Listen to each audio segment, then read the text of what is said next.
En segundo lugar, vamos a escuchar la experiencia de Brasil, el doctor Bruno Semper. Él es médico, postdoctor en bioética, integrante de la Comisión Nacional de Ética en Investigación en Seres Humanos en Brasil. Bienvenido, doctor Bruno. Buenos días a todos. Quiero agradecer totalmente Escobar Triana por la invitación, por la oportunidad de estar acá en Colombia y participar con ustedes de este evento muy importante. Yo quiero cumprimentá-los e, tanto mais, parabenizar a ustedes porque pertenecem a comitês de ética e de investigação. Eu também sou membro de um comitê, perteneci ao Comitê Nacional de meu país, ou seja, estou muito envolvido com essas questões de ética e investigação. Em Brasil decimos que as pessoas como ustedes exercem uma função de munus público, ou seja, uma função que não tem remuneração e que presta um serviço para um bem público. Ustedes fazem uma atividade de interesse para seu país e têm uma responsabilidade muito grande nesse exercício. Por isso, quero cumprimentá-los e parabenizá-los por essa dedicação que têm a esses comitês de investigação. Em Brasil, temos um sistema que funciona há 20 anos. Este mês completou 20 anos de sua existência e tem uma estrutura muito bem definida. Claro que temos muitos problemas também, mas não temos uma lei em Brasil que cria o sistema ético de investigação em seres humanos. Não. Temos uma resolução, uma norma que é elaborada e aprovada por um Conselho Nacional de Saúde, que aqui está. Então, nossa estrutura é esta.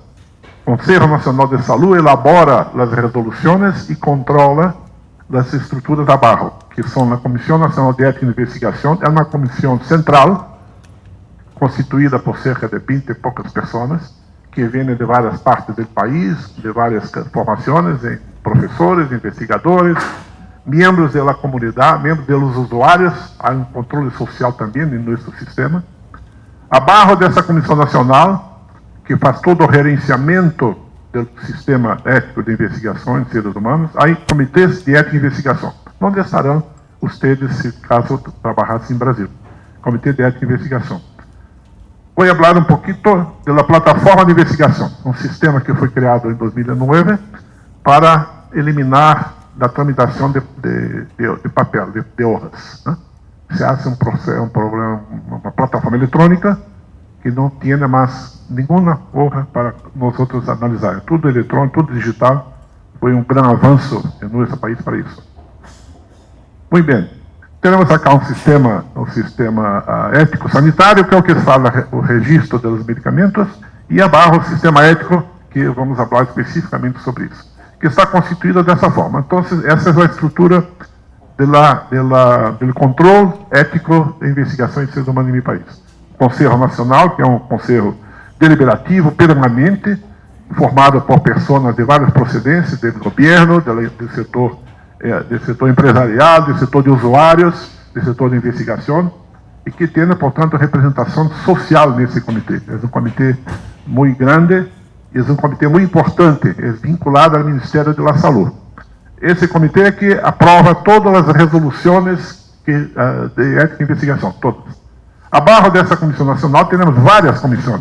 Uma delas é a Comissão Nacional de Ética e Investigação, que é, portanto, a comissão que faz todo o gerenciamento, todas as ações práticas, políticas relacionadas com esse problema. Então, é um órgão colegiado, consultivo, que tem mandatos, tem prazos, formulário de diretrizes, enfim, que faz todo o gerenciamento dessa estrutura. E abaixo dessa Comissão Nacional, subordinada a essa Comissão Nacional, estão os comitês de ética de investigação. Mirem que temos em Brasil 765 comitês de ética de investigação. Imaginem-se os problemas que temos, não? Para gerenciar tudo, credenciar isto. Meu país com dimensões continentais, exige muita plata para fazer as reuniões. Os custos de gerenciar desses sistemas são financiados por esse Conselho Nacional de Saúde, que tem em seu orçamento anual plata destinada para essas atividades específicas, ou seja, sempre falta dinheiro, claro, né? Sempre falta. Mas de forma razoável se consegue fazer funcionamento do ponto de vista de recursos financeiros. Então, essa é a estrutura que nós temos. Acá está de novo o Ministério da Saúde, Conselho Nacional, a CONEP, que é a Comissão Nacional, e abaixo os comitês de ética. Esse tudo chamamos SISNEP, um Sistema Nacional de Informações sobre Ética e Investigação. Isso foi criado, portanto, em 1996. Acá está a distribuição dos comitês de ética. Em Brasília, que é a capital federal, há a Comissão Nacional, que participa, que faz todo esse gerenciamento, e, claro, predomina esses 6 em las regiões mais populosas do país, onde há mais investigações clínicas, São Paulo, Rio de Janeiro, Minas Gerais. Em minha província, que é Santa Catarina, que é a região sul, temos 36 comitês de ética e investigação. Eu diria a vocês que temos muitos problemas, claro que sim, temos coisas muito boas também, mas duas coisas são muito importantes. Tenemos, eu creio que a mais importante é a capacitação dos membros dos comitês de ética. Se percebe que há dificuldade de informação, é necessário que os países criem estruturas continuadas de capacitação desses membros, do ponto de vista ético, para analisar, essa é nossa função, analisar do ponto de vista ético os projetos que passam pelos comitês. Então, imagine-se para capacitar 700 comitês, quase 800 comitês, número mínimo de 7, vamos colocar 10, são 8 mil pessoas que trabalham semanalmente ou diariamente sobre essa temática. E é difícil, como a doutora Lilina falou, olhamos para trás, quem dirá mais? Né? Que informação tem essas pessoas? Então, há interesses diferentes, há alguns conflitos de interesse, há necessidade, portanto, de haver uma capacitação permanente dessas pessoas, para que se possa ter comitês de éticas com adequada formação para ser uma análise ética do projeto de investigação. Imagine-se um projeto de investigação, pesquisa de novos fármacos, de novos medicamentos. Exige uma formação muito sólida, exige uma capacidade de avaliação muito grande para saber sobre riscos e benefícios desse ensaio, se poderá ser aprovado ou não aprovado. Então, esse é um tema. Outra temática é a questão do acompanhamento de projetos. Temos muitas falhas nesse projeto. Não temos a estrutura suficiente para saber se os projetos que foram aprovados têm execução adequada. Se não há dano às pessoas que participam dos ensaios clínicos, dos voluntários, ou como isso se passa, pelos relatórios. Então, esse é um problema muito sério que eu vejo em meu país, a falta desse acompanhamento periódico dos ensaios clínicos. Acá no encontro nacional que temos em Brasil, a cada 2 anos participam, terem uma ideia, 700, 800 pessoas vêm de todo o país para esse encontro nacional, como está cá o centro fazendo assim, hoje com você. Para que entenda o fluxo, como funciona esse sistema, vejam que acá temos que, são 3 grupos, grupo 1, grupo 2 e grupo 3, de projetos de investigação em seres humanos. Começando pelo grupo 3, 90% aproximadamente dos projetos estão nesse grupo 3. O que significa isso? Que a decisão final cabe ao Comitê de Ética de Investigação. Ponto. São projetos de alunos, de várias fases de projetos que não têm coisas especiais. Então, os comitês de ética têm a competência para apoiar e aprovar o projeto. O projeto apoiar e acompanhar a sua execução. Muito bem. No grupo 1, temos áreas, chamamos áreas temáticas especiais. Aqueles resultados do avanço da ciência, ensaios com populações indígenas, que vocês estão vendo, são áreas que merecem uma dupla aprovação. Ou seja, o Comitê de Ética faz a primeira análise ética e depois, obrigatoriamente esse projeto vai ao Comitê Nacional de Ética. Isso representa, em termos globais, não chega a 5, 7, 8% que necessitam dessa dupla aprovação. Então, esses temas que aqui estão fazem isso. Quero chamar a atenção para o grupo 2, que é o grupo chamado Área Temática Especial com novos fármacos, vacunas e testes diagnósticos, que também necessitam uma dupla aprovação. Comitê de Ética e Comitê Nacional. Se pretende, assim, melhorar a avaliação, ter uma avaliação mais precisa, mais ética, várias miradas sobre esses projetos, para que se possa dizer, autorizar ou não a execução de determinados projetos no país. Então, essa estrutura que funciona. Ou seja, repetindo, sintetizando, os projetos dessas áreas especiais têm dupla aprovação. Porque imaginem vocês, a indústria farmacêutica não lhe gusta desse tipo de análise, porque muitos projetos que são aprovados a nível de SEI, do Comitê de Ética, não são aprovados na CONEP. Aqui está a estrutura. Quero lhes falar também agora da Plataforma Brasil. Esse projeto que está em execução, está já em desenvolvimento, é uma base nacional unificada de registro de ensaios clínicos. Isso nos facilitou muito a estrutura, economizou recursos, foi mais ágil para análise de projeto.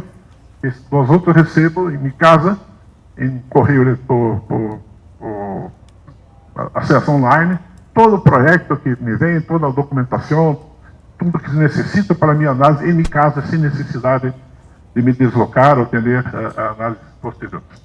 Aqui na aprovação do projeto, algumas páginas na internet, onde se consegue ter submissão e acompanhamento do projeto. Ou seja, o investigador faz toda a submissão do projeto online. Nada mais de papel, nada mais de hojas para enviar para um lugar ou para outro. É tudo feito eletronicamente, de uma forma sencilla, e nós outros, como avaliadores, também recebemos isso tudo de forma digital e sem nenhuma interferência externa. Acá só para, historicamente, comentado os 20 anos, que foi esse mês, 10 de outubro, completamos o Dr. William Saad, que foi o padre da persona médico, era um cirurgiano, membro da Comissão Nacional, que aprovou estas normas em 1996. Cá estavam os 20 anos deste mês. E temos várias resoluções, porque como não há lei, são resoluções aprovadas pelo Comitê Nacional de Saúde, pela Comissão Nacional de Saúde, que aprova essas normas, que são as nossas orientações éticas de diferentes naturezas para que se possa organizar o sistema. Né? Destaco todas elas, pueblos indígenas, reprodução humana, de material biológico, e as últimas duas que são recentemente aprovadas esse ano, investigação em ciências humanas e sociais, que eram tudo uma única resolução, e a resolução que trata de acreditações dos comitês de ética de investigação. Está vendo? Aqui está a resolução. Essa é chamada resolução madre, a 466, aprovada em 2012, né, que se utiliza de referenciais bioéticos, dessas questões que todos vocês conhecem, e que está em funcionamento muito claro. Essa é a resolução deste ano de Ciências Humanas e Sociais. Havia uma briga, digamos, uma contestação muito grande por parte dos cientistas da área de humanidades, porque entendiam que essa primeira resolução era muito da área de biomedicina, não contemplava a área de ciências humanas e sociais, o que não é questionável, pero depois de muitas discussões se aprovou essa resolução específica que está em funcionamento para a área de ciências humanas e sociais. Ou seja, apesar de todos os problemas que temos, se consegue avançar e criar novas resoluções, como essa que aqui está, a resolução para acreditação. O que é que se pretende com isso? Acreditar determinados comitês de ética de investigação para, como disse aqui embaixo, para de forma voluntária, não é uma acreditação compulsória, é uma acreditação voluntária, ou seja, o CEP se apresenta como candidato para essa acreditação, que tem critérios, tem avaliações muito sérias, com o fim de certificação concedida pela CONEP, que é a Comissão Nacional de Ética, aos comitês de ética de investigação para análise ética pelos protocolos de alto risco em seres humanos. Basicamente, são para aqueles 6 que fazem análises de comitês para novos fármacos, para novas drogas, para novos medicamentos. Desses 765, eu creio que 5% talvez façam esse tipo de aprovação de novos fármacos. Não é muito. esses vão se candidatar voluntariamente para quê? Para que possam ter determinação final de aprovação desses projetos de investigação. Ou seja, retirar a dupla aprovação. Isso está começando, está no começo, né? Serão muito poucos CEPs que terão, comitês de ética que terão essa capacidade. Muito bem, isso aqui já vamos tratar de outras questões, eu vou terminar por causa do prazo. Temos um problema muito sério em Brasil, que é o uso de placebo. Os pontos éticos mais importantes é a questão de análise ética, e a responsabilidade dos ustedes e dos membros do comitê, é a análise de risco-benefício para os participantes do estudo. Então, é necessário uma análise muito rigorosa, com vários critérios para que se possa aprovar um projeto que tenha uso de placebo em novos fármacos. E o outro é o acesso beneficioso aos participantes dos ensaios. O que ocorre, nós não sabemos isso, o que ocorre, se a falha de nosso sistema não há um acompanhamento mais cercano dos ensaios aprovados. Esse é o risco maior, risco-benefício pelos ensaios.